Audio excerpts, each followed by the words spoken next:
Good evening everyone guys. Previous session में हमने ancient history of agriculture के बारे में डिस्कस किए थे, जो कि नेमरा सुंडा बुक के हिंदी वर्जन से लिया गया था। इस सेशन में हम सेकेंड पार्ट, जो कि मॉडर्न हिस्ट्री ऑफ एग्रीकल्चर या फिर आधुनिक कृषि के इतिहास के बारे में डिस्कस करेंगे। तो आइए इस सेशन को स्टार्ट करते हैं। आधुनिक कृषि का इतिहास। एक तरफ दिया है वर्ष, दूसरे तरफ दिया है उससे संबंधित घटना। 1871 ईस्वी में राजस्व, कृषि और वाणिज्य का संयुक्त विभाग, जो कि ड्रैक के नाम से जाना जाता है, यानी DRAC के नाम से जानता है, इसको स्थापित किया गया था। फिर 1874 ईस्वी में बिहार में भयंकर अकाल की घटना घटी थी, यानी कि 1874 ईस्वी में बिहार में भयंकर अकाल की घटना, जिसे हम सेवर फेमाइन के नाम से जानते हैं, यह देखने को मिला था। फिर इसके बाद 1875 ईस्वी में भारतीय मौसम विभाग, जिसे हम इंडियन मेट्रोलॉजिकल डिपार्टमेंट के नाम से जानते हैं, यानी कि इंडियन मेट्रोलॉजी डिपार्टमेंट के नाम से जानते हैं, इसका मुख्यालय 1875 ईस्वी में कलकत्ता में स्थापित किया गया था। यानी कि भारतीय मौसम विभाग, जिसे हम IMD के नाम से जानते हैं, इसका मुख्यालय सर्वप्रथम 1875 ईस्वी में कलकत्ता में स्थापित किया गया था। बाद में क्रमशः शिमला में इसको स्थापित किया गया था, फिर पुणे में शिफ्ट किया गया। वर्तमान में इसका मुख्यालय जो होता है वो न्यू दिल्ली में सिचुएटेड है। नेक्स्ट है 1876 ईस्वी। अगला ईयर है 1876 ईस्वी। मद्रास और बॉम्बे प्रेसिडेंसी में अकाल पड़ा था, यानी कि 1876 ईस्वी में मद्रास और बॉम्बे प्रेसिडेंसी में अकाल देखने को मिला था। फिर 1877 ईस्वी में पंजाब हो गया, मध्य प्रांत में अकाल पड़ा था, जिसके अंतर्गत 10 लाख लोग मारे गए थे। फिर से 1877 ईस्वी में पंजाब मध्य प्रांत में अकाल पड़ा था, जिसके अंतर्गत 10 लाख लोग जो था वो मारे गए थे। फिर इसके बाद 1880 ईस्वी में अकाल आयोग, जिसे हम फेमाइन कमीशन के नाम से जानते हैं, इसका अपॉइंटमेंट जो है या फिर नियुक्ति किया गया था। फिर से 1880 ईस्वी में अकाल आयोग, जिसे हम फेमाइन कमीशन के नाम से जानते हैं, इसको नियुक्त किया गया था, इसकी नियुक्ति की गई थी या फिर इसका अपॉइंटमेंट जो था वो किया गया था। फिर 1882 ईस्वी में लाहौर, जो कि अब पाकिस्तान में सिचुएटेड है, में पशु चिकित्सा महाविद्यालय की स्थापना किया गया था। फिर से 1882 ईस्वी में लाहौर, जो कि अब वर्तमान समय में पाकिस्तान में सिचुएटेड है, यहाँ पर पशु चिकित्सा महाविद्यालय को स्थापित किया गया था। फिर 1899 से लेके 1900 ईस्वी के बीच में क्या हुआ था, तो 1899 से लेके 1900 के बीच में गंभीर छप्पनिया अकाल पड़ा था, यानी कि गंभीर छप्पनिया अकाल पड़ा था, जो कि विक्रम संवत के रूप में अगर देखा जाए तो 1956 होने के कारण छप्पनिया अकाल का नाम पड़ा था। फिर से 1899 से लेके 1900 के बीच में गंभीर छप्पनिया अकाल पड़ा था, जो कि विक्रम संवत 1956 होने के कारण छप्पनिया अकाल का नाम इसका पड़ा था।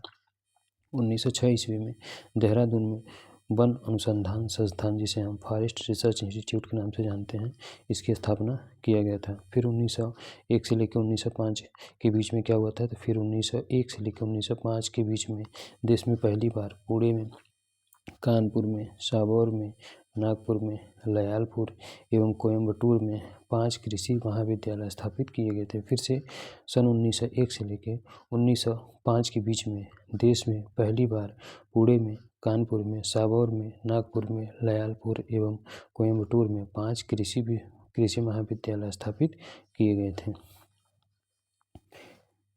1901 ईस्वी। नेक्स्ट ईयर इज 1901, यानी 1901 ईस्वी। प्रथम कृषि आयोग, जिसे हम फर्स्ट इरिगेशन कमीशन के नाम से जानते हैं, इसका इस्टेब्लिशमेंट किया गया था। देश में प्रथम नेक्स्ट ईयर 1901 ईस्वी।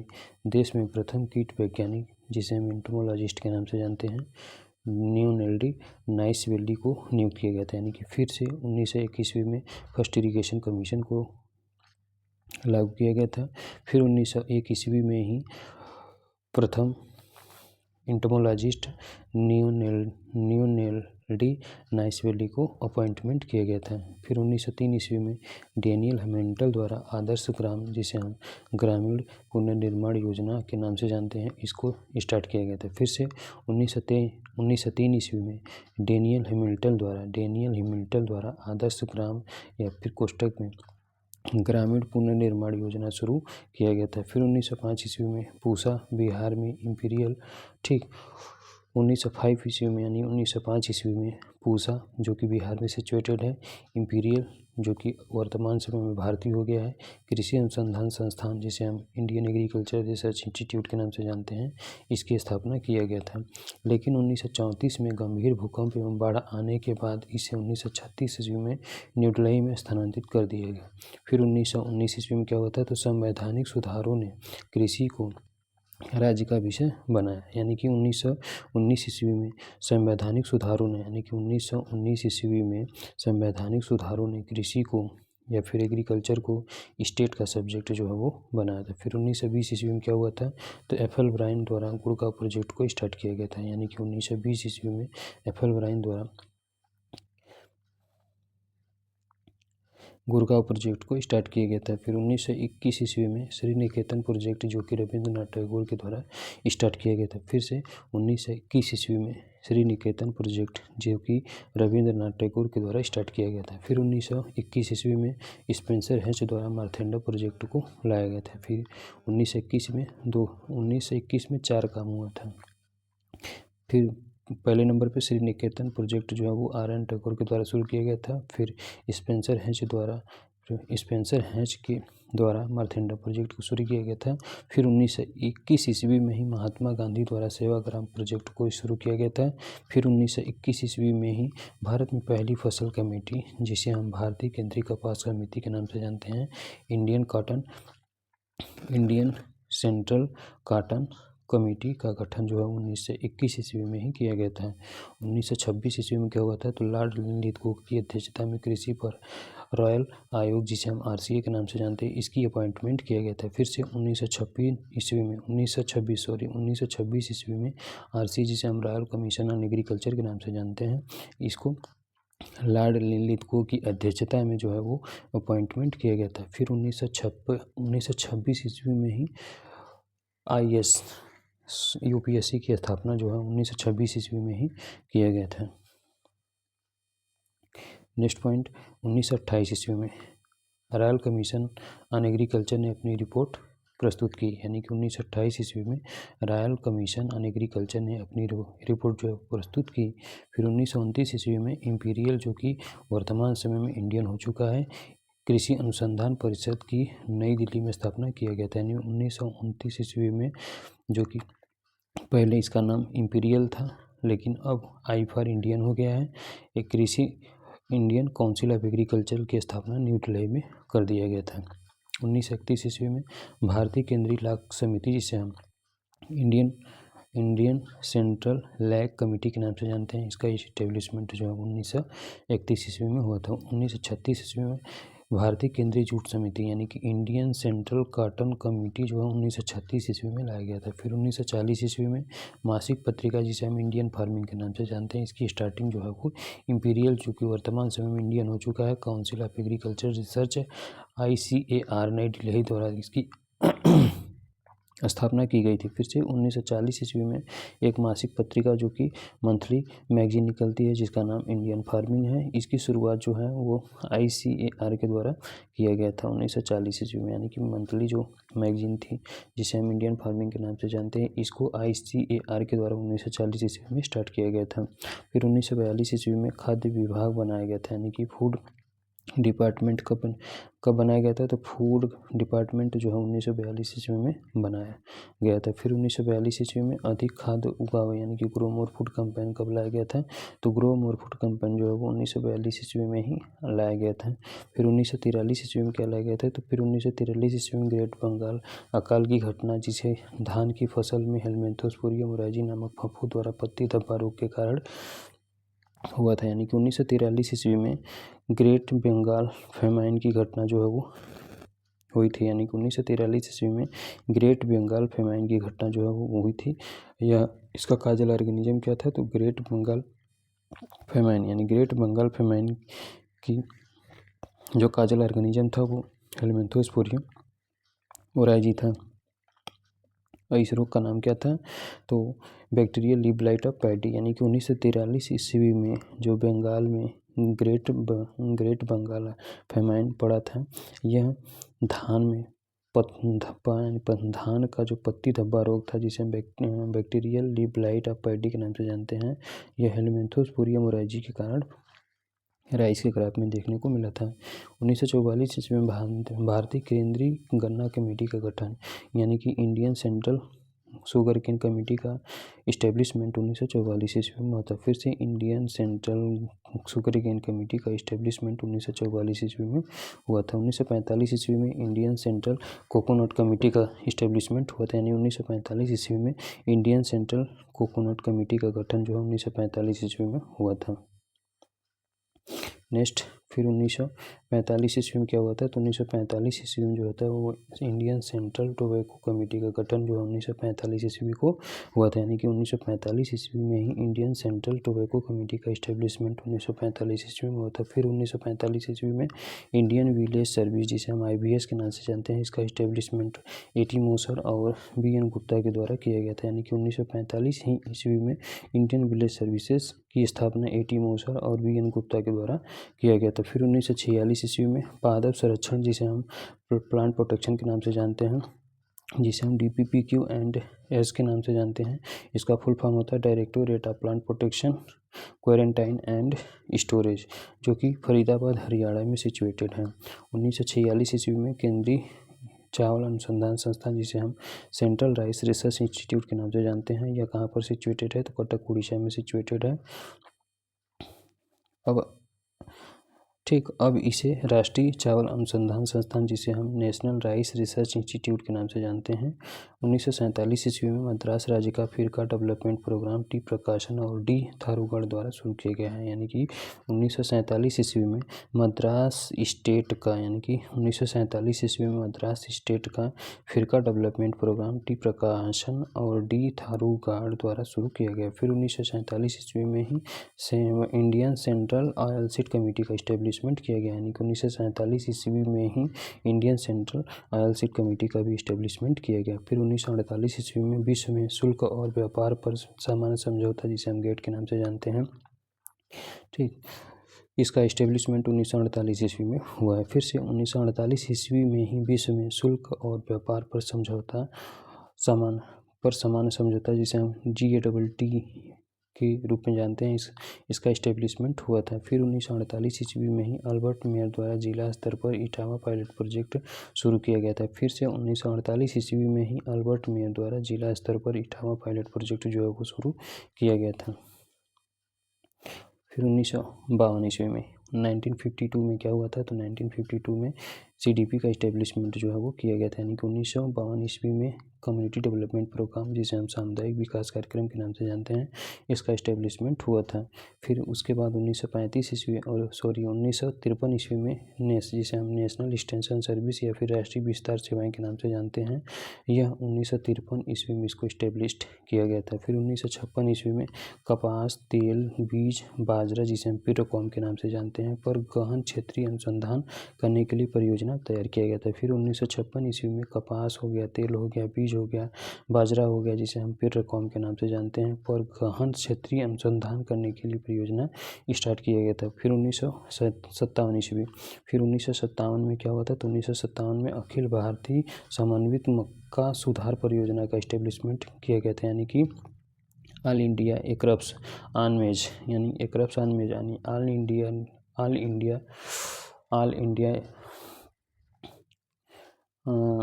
इंडिया एकरप्स AIRCPS, यानी ऑल इंडिया रिसर्च ऑन ठीक, कपास हो गया, अखिल भारतीय समन्वित मक्का सुधार परियोजना यानी कि एकरप्स मेज जो है वो 1957 ईस्वी में इस्टेब्लिश कर दिया गया था। फिर 1958 ईस्वी में क्या हुआ था, तो IARI को डीम्ड यूनिवर्सिटी का दर्जा जो है UGC अधिनियम 1956 के तहत मान्यता दी गई थी। यानी कि 1958 ईस्वी में इंडियन एग्रीकल्चर रिसर्च इंस्टीट्यूट को डीम्ड यूनिवर्सिटी का जो दर्जा है वो UGC एक्ट 1956 के तहत जो है वो दी गई थी। फिर 1958 ईस्वी में मसाले और काजू कमेटी का इस्टेब्लिशमेंट किया गया था। 1958 ईस्वी में फिर से spice and cashew nut committee का इस्टेब्लिशमेंट जो है 1958 ईस्वी में किया गया था। नेक्स्ट है 1958 ईस्वी में, जिसे हम नाफेड के नाम से जानते हैं। नाफेड का फुल फॉर्म क्या होता है,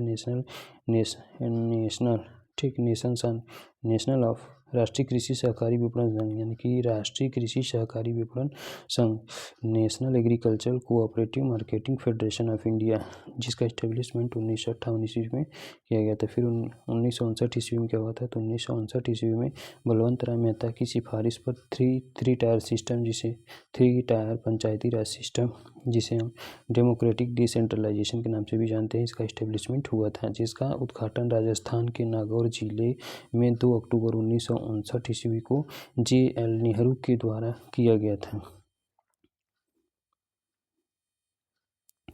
1960 ईस्वी, in the year of 1960, Bharat का पहला कृषि विश्वविद्यालय, जिसे GV पंत कृषि एग्रीकल्चर यानी कि GVPUAT यानी कि Govind Ballabh Pant university of agriculture and technology के नाम से जाना जाता है, इसका इस्टेब्लिशमेंट जो है वो सर्वप्रथम इंडिया में हमारे एग्रीकल्चर यूनिवर्सिटी के रूप में किया गया था, जो कि पंतनगर उत्तराखंड में वर्तमान समय में सिचुएटेड है।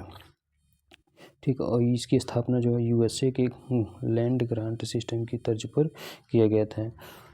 नेक्स्ट ईयर है 1960-61, सघन कृषि जिला कार्यक्रम, जिसे हम IADP के नाम से जानते हैं, यानी इंटेंसिव एग्रीकल्चर डिस्ट्रिक्ट प्रोग्राम, यानी कि 1960-61 में इंटेंसिव एग्रीकल्चर डेवलपमेंट प्रोग्राम के रूप में जो है इस्टेब्लिश किया गया था। यह कार्यक्रम पैकेज प्रोग्राम के नाम से भी जाना जाता है। 1963 ईस्वी में NSC का इस्टेब्लिशमेंट किया गया था, यानी कि नेशनल सीड कॉर्पोरेशन का इस्टेब्लिशमेंट 1963 ईस्वी में किया गया था। 1964 ईस्वी में गहन मवेशी विकास परियोजना, जिसे हम ICDP के नाम से जानते हैं, इंटेंसिव कैटल डेवलपमेंट प्रोग्राम, यानी कि इंटेंसिव कैटल डेवलपमेंट प्रोग्राम का जो इस्टेब्लिशमेंट है 1964 ईस्वी में हुआ था। 1965 ईस्वी में क्या हुआ था, तो नेशनल NDP यानी कि नेशनल डेमोन्स्ट्रेशन प्रोजेक्ट, यानी कि नेशनल डेमोन्स्ट्रेशन प्रोजेक्ट का इस्टेब्लिशमेंट कब हुआ था, तो नेशनल डेमोन्स्ट्रेशन प्रोजेक्ट का इस्टेब्लिशमेंट 1965 ईस्वी में होता है। फिर 1965 ईस्वी में श्री SK डे द्वारा नीले खेड़ी प्रोजेक्ट का पूरा इस्टेब्लिशमेंट जो है 1965 ईस्वी में होता है, यानी कि मजदूर मंजिल किसे कहते हैं, तो मजदूर मंजिल जो होता है वो नीलो खेड़ी प्रोजेक्ट को ही मजदूर मंजिल के नाम से जाना जाता है। यह किसके द्वारा शुरू किया गया था, तो श्री SK डे के द्वारा शुरू किया गया था। और कब शुरू किया गया था, तो 1965 ईस्वी में शुरू किया गया था। डॉक्टर BB पाल, जो कि ICAR के फर्स्ट डायरेक्टर जनरल के रूप में जाने जाते हैं, इसको बनाया गया था। फिर से 1965 ईस्वी में ही डॉक्टर BP पाल को ICAR का प्रथम डायरेक्टर जनरल बनाया गया था। 1966 ईस्वी में अधिक उपज वाली किस्मों, जिसे हम हाई यील्डिंग वैरायटी प्रोग्राम के नाम से जानते हैं, इसको इस्टेब्लिश किया गया था, फिर इसको स्टार्ट किया गया था। यानी 1966 ईस्वी में हाई यील्डिंग वैरायटीज़ की प्रोग्राम को जो है स्टार्ट किया गया था। फिर 1966 ईस्वी में भारत सरकार द्वारा विस्तार निदेशालय की स्थापना की गई थी, यानी कि 1966 ईस्वी में ही इंडियन गवर्नमेंट के द्वारा एक्सटेंशन डायरेक्टोरेट ऑफ एक्सटेंशन, ठीक, विस्तार निदेशालय की स्थापना किया गया था। फिर 1966-67 में हरित क्रांति वर्ष के रूप में मनाया गया था, यानी कि 1966-67 ईस्वी में ही ग्रीन रिवोल्यूशन ईयर के रूप में जो है इसको मनाया गया था। नेक्स्ट पॉइंट 1967-68 में किसान प्रशिक्षण और शिक्षा केंद्र, जिसे हम एपटेक के नाम से जानते हैं, फिर से farmer training and education centre के रूप में जो है 1967-68 ईस्वी में मनाया गया था। 1969 ईस्वी में क्या हुआ था, तो देश में दूसरा इरिगेशन आयोग, यानी कि देश में हमारे इंडिया में सेकेंड इरिगेशन कमीशन कब आया था, तो हमारे इंडिया में जो सेकेंड इरिगेशन कमीशन बना था वो 1969 ईस्वी में बना था। 1970 ईस्वी में क्या हुआ था, तो राष्ट्रीय कृषि आयोग, यानी कि जिसे हम नेशनल एग्रीकल्चर कमीशन के नाम से जानते हैं, इसका इस्टेब्लिशमेंट 1970 ईस्वी को हुआ था। फिर 1971 ईस्वी में SFDA का इस्टेब्लिशमेंट हुआ था, यानी कि स्मॉल फार्मर्स डेवलपमेंट एजेंसी, यानी कि स्मॉल फार्मर डेवलपमेंट एजेंसी का इस्टेब्लिशमेंट 1971 ईस्वी में हुआ था। फिर 1973 ईस्वी में क्या हुआ था, तो कृषि मंत्रालय में कृषि अनुसंधान और शिक्षा विभाग, जिसे हम डेयर के नाम से जानते हैं, इसकी स्थापना किया गया था। यानी कि 1973 ईस्वी में directorate of agriculture and research education का इस्टेब्लिशमेंट 1973 ईस्वी में किया गया था। फिर 1973 ईस्वी में ICAR द्वारा ARS का भी इस्टेब्लिशमेंट 1973 ईस्वी में ही किया गया था। यानी कि 1973 ईस्वी में डेयर का भी इस्टेब्लिशमेंट हुआ था। फिर 1973 ईस्वी में ही ICAR के द्वारा ARS, जिसे हम एग्रीकल्चर रिसर्च ARS का फुल फॉर्म क्या होता है, तो agriculture recruitment ARS agriculture research scientist agricultural research scientist के नाम से इसे जाना जाता है, जो कि ICAR के द्वारा 1973 ईस्वी में इसको इस्टेब्लिश किया गया था। फिर 1973 ईस्वी में जी गाडकर कमेटी के आधार पर कृषि वैज्ञानिक भर्ती बोर्ड, जिसे हम ASRB के नाम से जानते हैं, इसका इस्टेब्लिशमेंट किया गया था। फिर से 1973 ईस्वी में जी गाडकर कमेटी की रिपोर्ट के आधार पर एग्रीकल्चर साइंटिस्ट रिक्रूटमेंट बोर्ड की स्थापना जो है वो 1973 ईस्वी में किया गया था। फिर से 1973 ईस्वी में टाइगर प्रोजेक्ट को स्टार्ट किया गया था। यानी कि टाइगर प्रोजेक्ट को कब स्टार्ट किया गया था, तो टाइगर प्रोजेक्ट को भी 1973 ईस्वी में ही स्टार्ट किया गया था।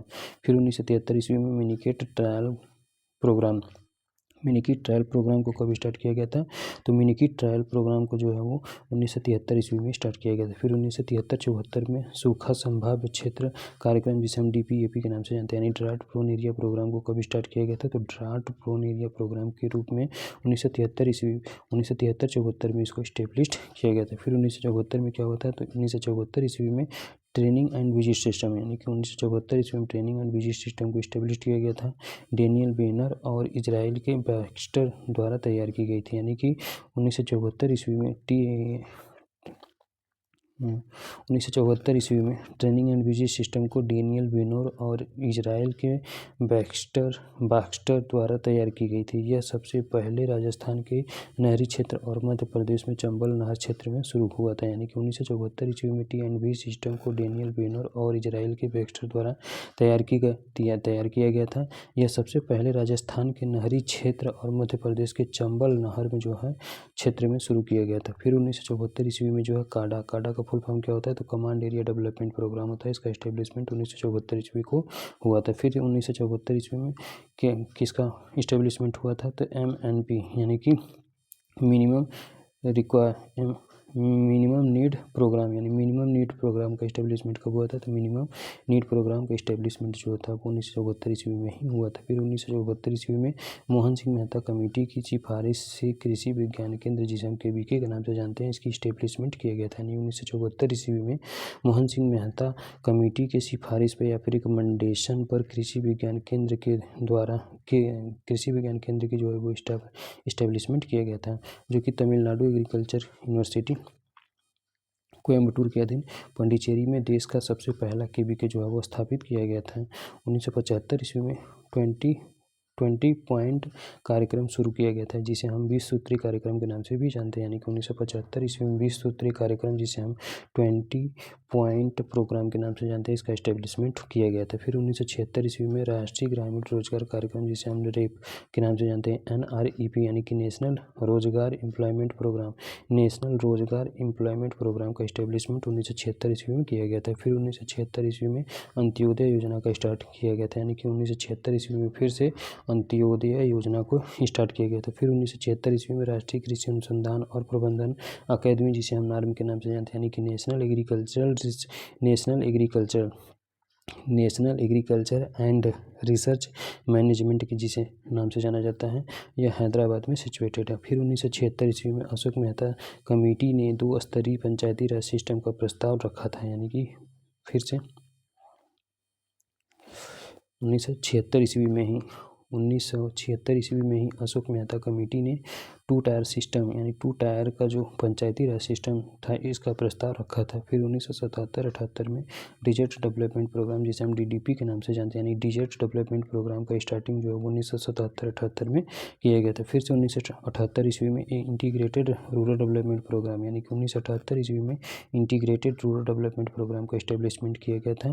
फाइनेंशियल ईयर 1978 में स्टार्ट हुआ था, यानी कि integrated rural development programme finance year 1978 में ही स्टार्ट किया गया था। फिर 1980 तक पूरे भारत में इसका एक्सटेंशन देखने को मिला था, यानी कि फिर 1980 तक पूरे भारत में इसका विस्तार हो चुका था। यह कार्यक्रम गरीबी उन्मूलन कार्यक्रम के नाम से जाना गया, यानी कि यह प्रोग्राम, यानी कि जो इंटीग्रेटेड रूरल डेवलपमेंट प्रोग्राम था, यह प्रोग्राम जो है वो गरीबी उन्मूलन या फिर पॉवर्टी इरेडिकेशन प्रोग्राम के नाम से जाना गया। 1979 ईस्वी में स्वरोजगार के लिए ग्रामीण युवाओं को प्रशिक्षण, जिसे हम ट्राइसिम के नाम से जानते हैं, यानी कि ट्राइसिम का फुल फॉर्म क्या होता है, तो training for rural youth and self employment का इस्टेब्लिशमेंट 1979 ईस्वी में जो है वो किया गया था। फिर 1979 ईस्वी में ही नार्प का भी इस्टेब्लिशमेंट किया गया था, यानी कि नेशनल एग्रीकल्चर रिसर्च प्रोजेक्ट, यानी कि नेशनल एग्रीकल्चरल रिसर्च प्रोजेक्ट का इस्टेब्लिशमेंट 1979 ईस्वी में हुआ था, और ट्राइसिम का भी इस्टेब्लिशमेंट 1979 ईस्वी में हुआ था। फिर 1979 ईस्वी में ही लैब टू लैंड प्रोग्राम का इस्टेब्लिशमेंट जो होता है वो गोल्डन जुबली ऑफ ICAR, यानी कि गोल्डन जुबली ऑफ ICAR के अवसर पर लैब टू लैंड प्रोग्राम को जो है वो 1979 ईस्वी में ही स्टेब्लिश किया गया था, यानी कि 3 प्रोग्राम 1979 ईस्वी में हुआ था। एक तो ट्राइसिम का इस्टेब्लिशमेंट हुआ था, दूसरा आपका नार्प का इस्टेब्लिशमेंट हुआ था, तीसरे नंबर पे लैब टू लैंड प्रोग्राम का इस्टेब्लिशमेंट 1979 ईस्वी में ही देखने को मिला था। नेक्स्ट ईयर है 1980 ईस्वी। अगला ईयर है 1980 ईस्वी। 1980 में क्या हुआ था, तो राष्ट्रीय ग्रामीण रोजगार कार्यक्रम, जिसे हम नरेगा के नाम से जानते हैं, यानी कि नेशनल रूरल एम्प्लॉयमेंट प्रोग्राम के नाम से जिसे जाना जाता है, इसका इस्टेब्लिशमेंट 1980 ईस्वी को हुआ था। फिर 1982 ईस्वी में ड्वाक्रा का इस्टेब्लिशमेंट हुआ था। ड्वाक्रा का फुल फॉर्म क्या होता है, तो डायरेक्टोरेट ऑफ, ठीक, देख लेते हैं क्या है, तो ग्रामीण क्षेत्रों में महिलाओं और बच्चों का विकास, यानी कि ग्रामीण क्षेत्रों में महिलाओं और बच्चों का विकास, जिसे हम ड्वाक्रा के नाम से जानते हैं, यानी कि development of women and children rural areas, इसका इस्टेब्लिशमेंट किया गया था। फिर 1982 ईस्वी में कपाट का भी इस्टेब्लिशमेंट किया गया था। कपाट यानी कि people's actions and rural technology advancement, यानी कि कपाट का फुल फॉर्म क्या होता है, तो कपाट का फुल फॉर्म होता है people action and rural technology advancement का इस्टेब्लिशमेंट, यानी कपाट का इस्टेब्लिशमेंट 1982 ईस्वी में हुआ था। फिर 1982 ईस्वी में 12 जुलाई 1982 ईस्वी को नाबार्ड, जिसे हम national bank for agriculture and rural development के नाम से जानते हैं, इसका भी इस्टेब्लिशमेंट 1982 ईस्वी में हुआ था। यानी कि 1982 ईस्वी में 3 चीज़ का इस्टेब्लिशमेंट हुआ था। एक तो आपका ड्वाक्रा का इस्टेब्लिशमेंट हुआ था, दूसरे नंबर पर कपाट का इस्टेब्लिशमेंट हुआ था, एंड तीसरे नंबर पर नाबार्ड का इस्टेब्लिशमेंट 1982 ईस्वी को हुआ था। फिर 1983 ईस्वी में नाइब का इस्टेब्लिशमेंट हुआ था, यानी कि 1983 ईस्वी को किसका इस्टेब्लिशमेंट हुआ था, तो 1983 ईस्वी में नाइब का इस्टेब्लिशमेंट हुआ था। नाइब का फुल फॉर्म होता है नेशनल एग्रीकल्चर एम्प्लॉयमेंट प्रोजेक्ट होता है, यानी कि नेशनल एग्रीकल्चर एक्सटेंशन, यानी नेशनल एग्रीकल्चर एक्सटेंशन प्रोजेक्ट, यानी कि नेशनल एग्रीकल्चर एक्सटेंशन प्रोजेक्ट का इस्टेब्लिशमेंट 1983 ईस्वी को हुआ था। फिर 1983 ईस्वी में ही ग्रामीण भूमिहीन रोजगार गारंटी प्रोग्राम, जिसे हम rural employment rural landless employment guarantee programme के नाम से जानते हैं। फिर से 1983 ईस्वी में ही rural landless employment guarantee programme के नाम से जानते हैं। इसको हिंदी में हम ग्रामीण भूमिहीन रोजगार गारंटी कार्यक्रम के नाम से भी जानते हैं, जिसका इस्टेब्लिशमेंट 1983 ईस्वी को हुआ था।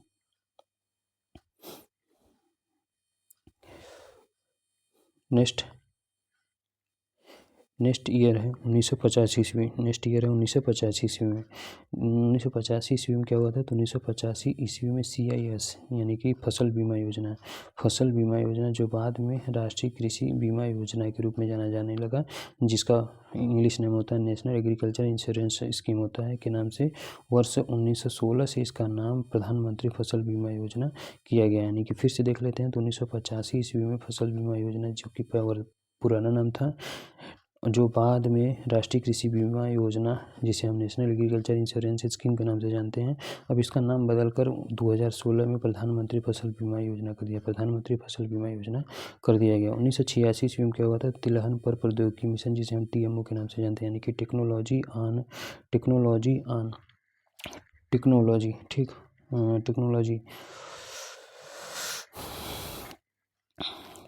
आयल सीड टेक्नोलॉजी में मिशन ऑन आयल सीड्स, यानी कि technology on oil seed ILCIT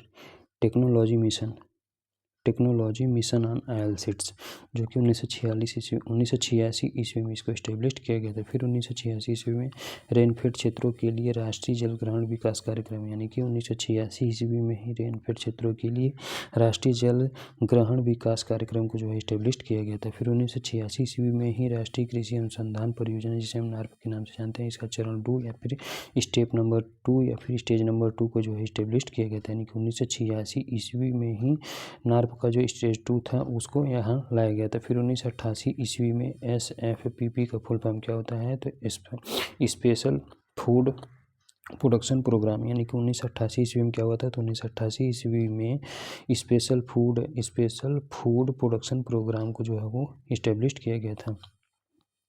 next है 1989 ईस्वी में क्या हुआ था, तो केंद्रीय फसल कटाई उपरांत प्रौद्योगिकी संस्थान, जिसे हम सिफेट के नाम से जानते हैं, यानी कि central institute of post harvest engineering and technology का इस्टेब्लिशमेंट 1989 ईस्वी में ICAR के द्वारा पंजाब एग्रीकल्चर यूनिवर्सिटी लुधियाना में किया गया था। फिर 1989 ईस्वी में क्या हुआ था, तो एकीकृत जल ग्रहण विकास कार्यक्रम, जिसे हम integrated water storage development programme के नाम से जानते हैं, इसका इस्टेब्लिशमेंट 1989 ईस्वी को ही हुआ था। फिर 1994 ईस्वी में महिला समृद्धि योजना का इस्टेब्लिशमेंट हुआ था। फिर से 1994 ईस्वी में क्या हुआ था, तो 1994 ईस्वी में महिला समृद्धि योजना का इस्टेब्लिशमेंट हुआ था। फिर 1995 ईस्वी में इंस्टीट्यूशन विलेज लिंकेज प्रोग्राम, जिसे हम IVLP के नाम से जानते हैं, यानी कि इंडियन विलेज लिंकेज प्रोग्राम का इस्टेब्लिशमेंट कब हुआ था, तो इंडियन विलेज लिंकेज प्रोग्राम का इस्टेब्लिशमेंट 1995 ईस्वी को हुआ था। फिर 1996 ईस्वी को क्या हुआ था, तो 1996 ईस्वी को जो है नई दिल्ली में राष्ट्रीय जीन बैंक की स्थापना किया गया था। यानी कि 1996 ईस्वी में नई दिल्ली में नेशनल जीन बैंक का जो इस्टेब्लिशमेंट किया गया था। फिर 1997 ईस्वी को स्वर्ण जयंती शहरी रोजगार योजना, जिसे हम स्वर्ण जयंती शहरी रोजगार योजना का इस्टेब्लिशमेंट जो 1997 ईस्वी को हुआ था। फिर उसके बाद 1998 ईस्वी में नेटअप का इस्टेब्लिशमेंट हुआ था। यानी कि 1998 ईस्वी में किसका इस्टेब्लिशमेंट हुआ था, तो 1998 ईस्वी में नेटअप का इस्टेब्लिशमेंट हुआ था। नेटअप का फुल फॉर्म होता है नेशनल एग्रीकल्चर टेक्नोलॉजी प्रोजेक्ट होता है।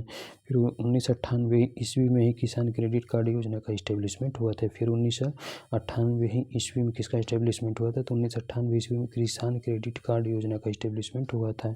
फिर 1999 ईस्वी में जवाहर ग्राम समृद्धि योजना, जिसे हम जवाहर ग्राम समृद्धि योजना का इस्टेब्लिशमेंट 1999 ईस्वी को हुआ था। फिर 1999 ईस्वी में स्वर्ण जयंती ग्रामीण स्वरोजगार योजना, जिसे हम SJGSY, इसमें 6 योजनाओं को विलय करके इसको तैयार किया गया था। यानी कि फिर 1999 ईस्वी में ही स्वर्ण जयंती ग्रामीण स्वरोजगार योजना, इसमें 6 योजनाओं को ऐड करके बनाया गया, जिसमें पहले नंबर पे था IRDP, दूसरे नंबर पे था ट्राइसिम, तीसरे नंबर पे था ड्वाक्रा, चौथे नंबर पे था सित्रा एंड 5वें नंबर पर का प्रोग्राम था MWS, यानी पहले नंबर पे SJGSY था, दूसरे नंबर पे IRDP था, तीसरे नंबर पे ट्राइसिम था, चौथे नंबर पे ड्वाक्रा था, 5वें नंबर पे सित्रा था एंड 6वें नंबर पे MWS था। फिर 1999 से 2000 में क्या हुआ था, तो इंदिरा आवास योजना का इस्टेब्लिशमेंट कब हुआ था, तो इंदिरा आवास योजना का इस्टेब्लिशमेंट 1999 से लेकर सन 2000 में देखने को मिलता है।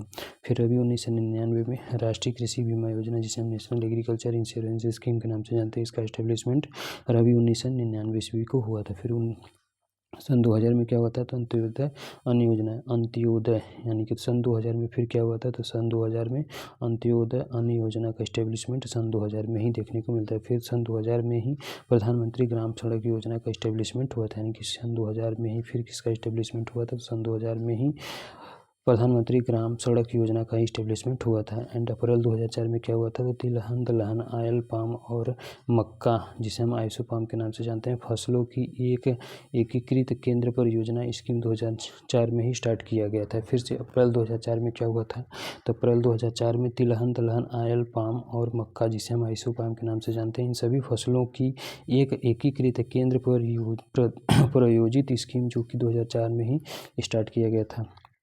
फिर सन 2004 में क्या हुआ था, तो national food for work programme, जिसे हम NFWP के नाम से जानते हैं, यानी कि NFWP का फुल फॉर्म क्या होता है, तो NFWP का फुल फॉर्म होता है national food for work programme, जो कि 2004 में इस्टेब्लिश्ड हुआ था। नेक्स्ट है सन 2004 2004 फिर सन 2004 में क्या हुआ था, तो फिर सन 2004 में ही दिल्ली में राष्ट्रीय कृषि विज्ञान परिषद, जिसे हम नास्क के नाम से जानते हैं, इसका उद्घाटन किया गया था। यानी कि 2004 में ही नास्क का उद्घाटन भी जो है, जिसका फुल फॉर्म होता है नेशनल एग्रीकल्चरल साइंटिस्ट सीफर परिषद दिया है, ठीक, जो कि दिल्ली में स्टार्ट किया गया था। फिर सन 2004 में ही राष्ट्रीय किसान आयोग का गठन 18 नवंबर 2004 को प्रोफेसर एम.एस. स्वामीनाथन, जिसके प्रथम अध्यक्ष बनाए गए थे। यानी कि सन 2004 में फिर क्या होता है, तो सन 2004 में ही राष्ट्रीय किसान आयोग का गठन किया गया था। कब, तो 18 नवंबर सन 2004 को, जो कि जिसके अंतर्गत प्रोफेसर एम.एस. स्वामीनाथन को ही प्रथम इसका अध्यक्ष बनाया गया था। नेशनल एग्रीकल्चर यानी कि नेशनल फार्मर कमीशन। मई 2005 में राष्ट्रीय बागवानी मिशन का इस्टेब्लिशमेंट हुआ था। यानी कि मई 2005 में नेशनल हॉर्टिकल्चर मिशन का स्टार्टिंग हुआ था। फिर सन 2005 में क्या होता है, सन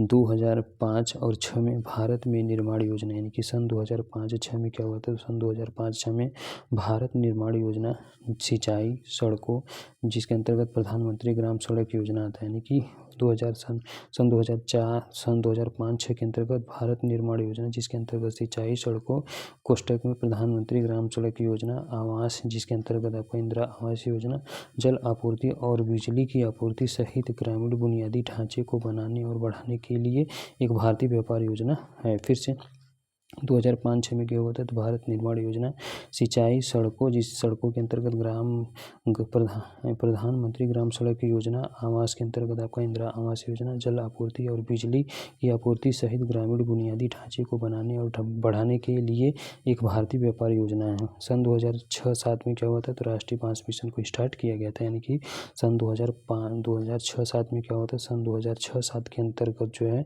राष्ट्रीय बांस मिशन को जो है स्टेब्लिश किया गया था। फिर सन 2006 में क्या हुआ था, तो ICAR ने वर्ल्ड बैंक से वित्तीय सहायता के साथ राष्ट्रीय कृषि नवाचार परियोजना, जिसे हम नाइप के नाम से जानते हैं, नेशनल एग्रीकल्चर इनोवेशन प्रोजेक्ट, यानी नेशनल एग्रीकल्चर इनोवेशन प्रोजेक्ट को जो है ICAR ने विश्व बैंक से फाइनेंशियल हेल्प के साथ राष्ट्रीय कृषि नवाचार परियोजना शुरू किया था। यानी सन 2006 में क्या होता है, तो सन 2006 में ही ICAR ने वर्ल्ड बैंक से वित्तीय सहायता के साथ राष्ट्रीय कृषि नवाचार परियोजना, जिसे हम नेशनल एग्रीकल्चर इंश्योरेंस प्रोजेक्ट के नाम से जानते हैं, इसका इस्टेब्लिशमेंट किया था। फिर सन 2006 में ही महात्मा गांधी राष्ट्रीय ग्रामीण रोजगार गारंटी योजना, जिसे मनरेगा के नाम से जानते हैं, इसका इस्टेब्लिशमेंट किया गया था। सन 2006 में ही महात्मा गांधी राष्ट्रीय ग्रामीण रोजगार गारंटी योजना का इस्टेब्लिशमेंट सन 2006 में ही किया गया था। फिर सन 2006 में ही राष्ट्रीय वर्षा आधारित क्षेत्र प्राधिकरण, जिसे हम नरेगा के नाम से जानते हैं, यानी कि नेशनल रेनफेड एरियाज अथॉरिटी, यानी कि नरेगा का इस्टेब्लिशमेंट कब हुआ था, तो नेशनल रेनफेड एरिया अथॉरिटी का इस्टेब्लिशमेंट सन 2006 में ही किया गया था। फिर सन 2007 में राष्ट्रीय NFSM का फुल फॉर्म, NSF का फुल फॉर्म क्या होता है, NFSM का फुल फॉर्म होता है नेशनल फूड सिक्योरिटी मिशन। यानी कि NFSM का फुल फॉर्म क्या होता है, तो NFSM का फुल फॉर्म होता है नेशनल फूड सिक्योरिटी मिशन होता है। इसका इस्टेब्लिशमेंट सन 2007 में किया गया था। फिर सन 2007 में RKVY राष्ट्रीय कृषि विकास योजना, यानी कि राष्ट्रीय कृषि विकास योजना का इस्टेब्लिशमेंट किया हुआ था। तो राष्ट्रीय कृषि विकास योजना का स्टार्टिंग जो है वो सन 2007 में ही देखने को मिलता है। नेक्स्ट अप्रैल 2014 को क्या हुआ था, तो NHM का mission for integrated development of horticulture, जिसे हम MDIH में विलय हो गया। यानी कि अप्रैल 2014 को नेशनल हॉर्टिकल्चर मिशन का mission for integrated development of horticulture, जिसे हम MIDH में के रूप में जानते हैं, इसी में इसका विलय कर दिया गया। यानी कि अप्रैल 2014 को नेशनल हॉर्टिकल्चर मिशन को mission for integrated development of horticulture के रूप में बदल दिया गया, या फिर इसी में इसको विलय कर लिया गया। नेक्स्ट सेशन में हम भारतीय कृषि अनुसंधान, जिसे हम ICAR के नाम से जानते हैं, इसके बारे में डिस्कस करेंगे। तो इस सेशन को यहीं विराम देते हैं। Thank you everyone guys.